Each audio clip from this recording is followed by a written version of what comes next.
Santé de Tebboune, aucun retour imminent n'est à l'ordre du jour et son traitement dure jusqu'au 18 novembre prochain.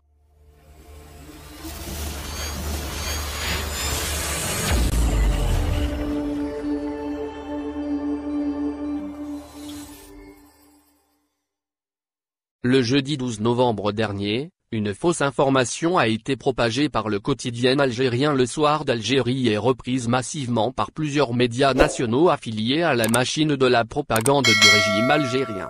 Cette information indiquait un retour imminent du président Abdelmadjid Tebboune à Alger à la suite de son hospitalisation en Allemagne.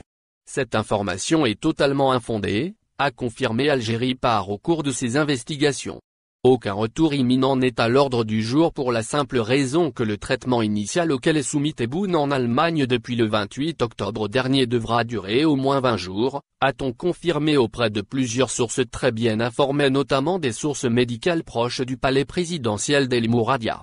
Tebboune souffre des formes les plus graves et sévères de l'infection Covid-19. Son traitement ne va pas se terminer avant le 18 novembre prochain, insistent nos sources. Aucun retour à Alger n'est donc impossible car pour interrompre le traitement, cela signifie que le président algérien est dans un état irrémédiablement déplorable et qu'il ne pourra plus s'en sortir face à l'infection qui lui sera fatale.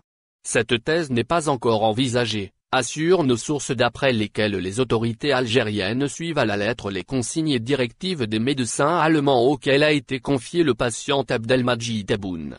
Il faut savoir que sur le plan purement médical, le temps moyen de guérison des formes symptomatiques d'une infection Covid-19 est de 25 jours, avec une valeur haute à 35 jours. Mais l'hospitalisation en soins intensifs des cas les plus graves du Covid-19 dure en moyenne entre 15 et 22 jours. Ensuite, il faudra établir un diagnostic définitif sur l'état de guérison du patient et les complications secondaires provoquées par le virus. Justement dans le cas d'Abdelmadjid Tebboune, les médecins craignent des complications neurologiques ou des séquelles respiratoires au niveau du poumon. Il devra donc être maintenu sous surveillance y compris pendant sa période de convalescence. Pour l'heure, aucune décision officielle n'a été prise concernant le lieu exact où le président algérien devra passer sa période de convalescence si le traitement aboutit d'ici le 18 novembre prochain à l'amélioration progressive de son état de santé. Merci de bien vouloir activer la cloche pour s'abonner, et de cliquer sur j'aime.